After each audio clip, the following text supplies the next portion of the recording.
दोस्तों, आपका स्वागत है आप ही के channel stock market investor pro में। आशा करता हूं आप लोग सब मस्त होंगे।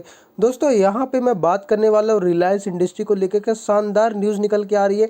दोस्तों, एक रिलायंस इंडस्ट्री एक पेनी स्टॉक खरीदने वाली है।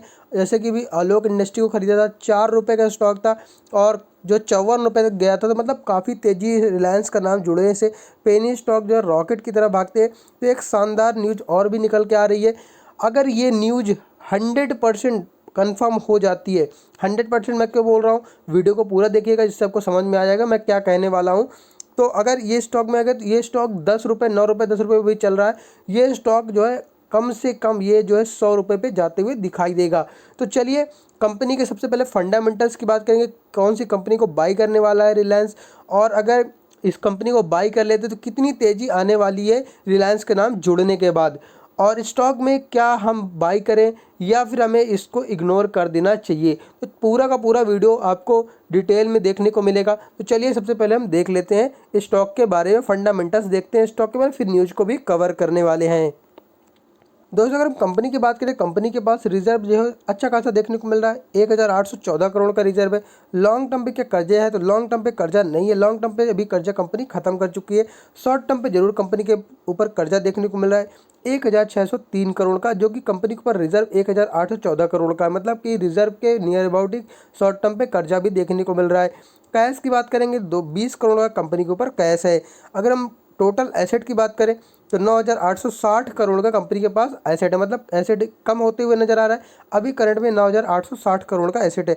मतलब अगर बैलेंस शीट देखें तो बैलेंस शीट बहुत ज़्यादा अट्रैक्टिव तो नहीं, फिर भी 4 रेटिंग दिए गए, क्योंकि कर्जा जो है इतना ज़्यादा नहीं है कि कंपनी को मतलब डुबो दे।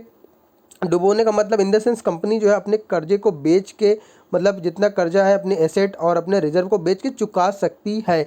तो लेकिन इसमें कम एक प्रॉब्लम आ रही है, चलिए उस पर बात करेंगे। लेकिन बैलेंस शीट हमने देख लिया, एक बार कंपनी के और भी पैरामीटर्स देख लेते हैं। दोस्तों, कंपनी का मार्केट कैप जैसा कि मैंने बता चुका हूँ, पेनी स्टॉक है। 599 करोड़ का मार्केट कैप है। फेस वैल्यू कंपनी की 1 रुपये की नजर आती है। सेक्टर का पी 7.46 का नजर आता है। शेयर होल्डिंग पैटर्न भी देख लेते हैं। तो प्रमोटर के पास मतलब कुछ भी शेयर नज़र ही नहीं आता। 4.54% के शेयर नज़र आते हैं। मतलब कि पूरा का पूरा अगर इसको रिलायंस टेक ओवर करता है तो इसको बहुत ही ज़्यादा इनको स्टॉक मतलब परचेज करना पड़ेगा इसको अपने अंडर में लेने के लिए। FIS की बात करें, FIS की होल्डिंग 0.9 था, अभी 0.07% का हो चुका है। DIS की बात करेंगे, DIS की होल्डिंग जो 1.14 थी, अभी 0.02 हो चुकी है।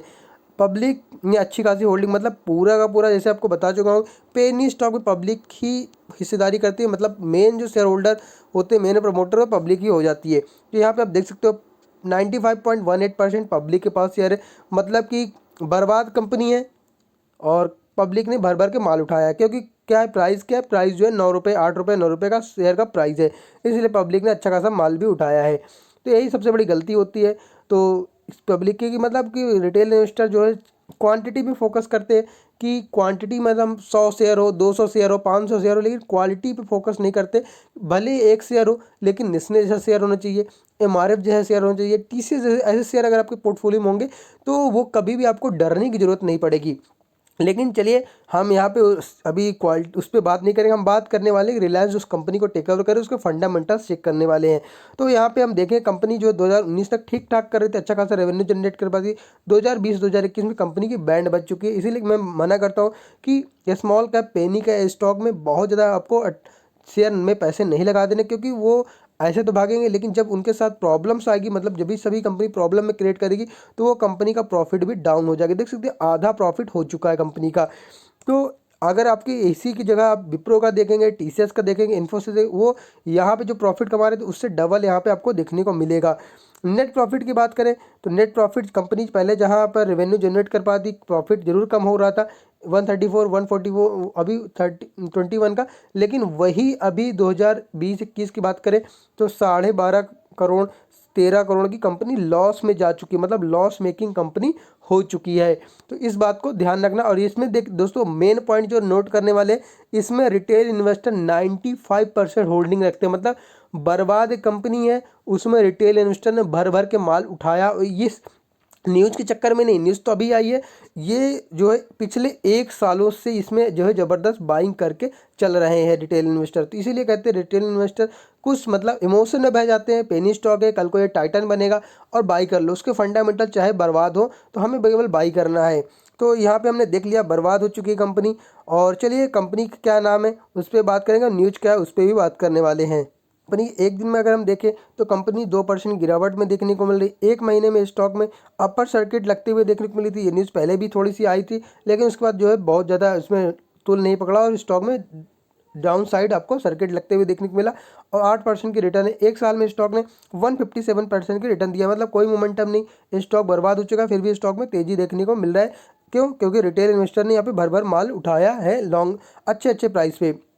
स्टॉक 4 रुपये पे चल रहा था, अभी स्टॉक 10 रुपये पे पहुंच चुका। ये स्टॉक एक्चुअली में गया था जो है 14 रुपये तक, उसके बाद गिरावट देखने को मिली, अभी 9 रुपये 10 रुपये पे चलते हुए दिखाई दे रहा है। 5 साल में देख सकते हैं स्टॉक कहाँ पे था और यहाँ पे कहाँ पे भी आ चुका है।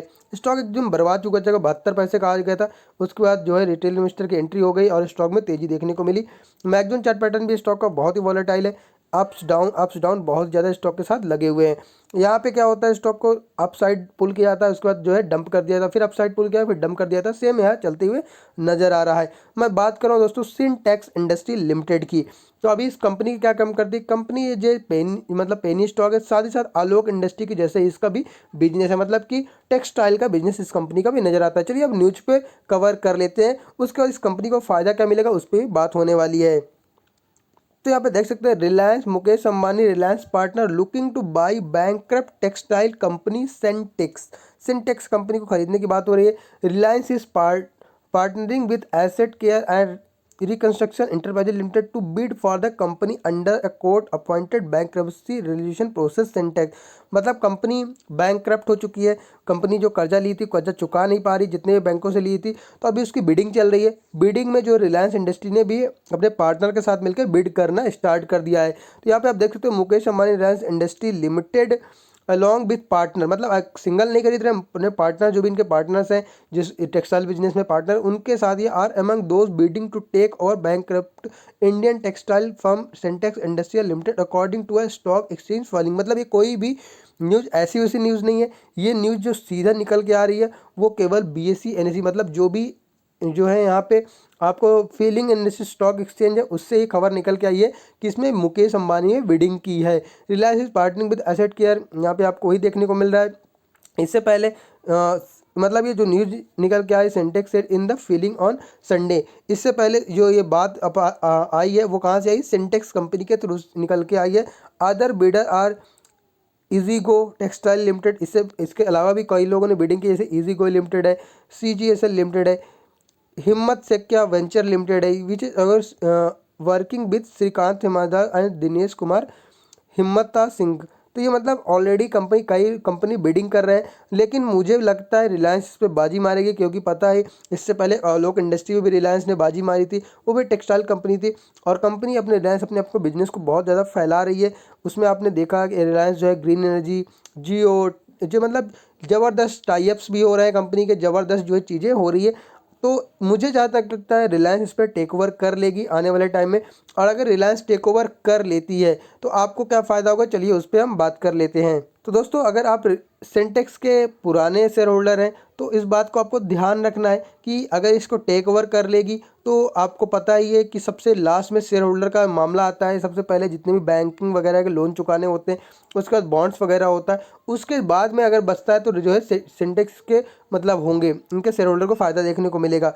तो मुझे जहाँ तक लगता है आपको इस शेयर में, अगर आप हैं पुराने शेयर होल्डर तो आपको बहुत ज़्यादा इसमें मतलब ये उम्मीद मत रखिएगा कि आपको बहुत ज़्यादा फ़ायदा मिलने वाला है। हाँ, जो टेक ओवर के बाद अगर बाई करते हैं उनको ज़रूर फ़ायदा मिलेगा, क्योंकि अगर आपके पास ही 10 शेयर है तो हो सकता है माइट भी आपके पास जो है रिलायंस इंडस्ट्री बोले कि टेक ओवर के बाद ही 5 शेयर ही कैलकुलेट किया जाएगा, मतलब कि आधा शेयर आपको दिया जाएगा। वो तो बात की बात है, प्रोसेस क्या होगा उस पर फॉलो किया जाएगा। क्योंकि आपने इससे पहले भी देखा था कि जो रुचि सोया में आपने देखा था, रुचि सोया में टेक ओवर किसने किया था, बाबा रामदेव की कंपनी। और उसके बाद जो है आपको देख काफ़ी जो पुराने शेयर होल्डर थे उनको पूछिए कि कितना जो है लॉस देखने को मिला था। तो मेरा ये कहने का मतलब है कि सिंटेक्स की जगह अगर आप रिलायंस इंडस्ट्री को पकड़ेंगे लॉन्ग टर्म के लिए तो आपको अच्छा खासा, क्योंकि जो ओनर है मतलब जो कंपनी खरीद रहा है तो उस शेयर में अगर आप इन्वेस्टमेंट रहते हैं तो आप भी मालिक बनेंगे, रिलायंस इंडस्ट्री के साथ साथ सिंटेक्स के भी मालिक बन जाएंगे। बाकी फाइनल डिसीजन आप पे रहेगा, आपको क्या करना है। अगर एस शेयर के साथ जाना है तो मिनिमम अमाउंट के साथ जाइएगा। अगर आपको देखना है कैसे प्रोसेस होता है क्या, तो मिनिमम अमाउंट के साथ जाइएगा। बहुत ज़्यादा आपको पैसा फंसाने की जरूरत नहीं है, जो है 500-600 रुपये भी इनफ है। इतना आप चाहे तो रख के स्टॉक के साथ जा सकते हैं, बहुत ज़्यादा पैसा फंसा के नहीं चलिएगा।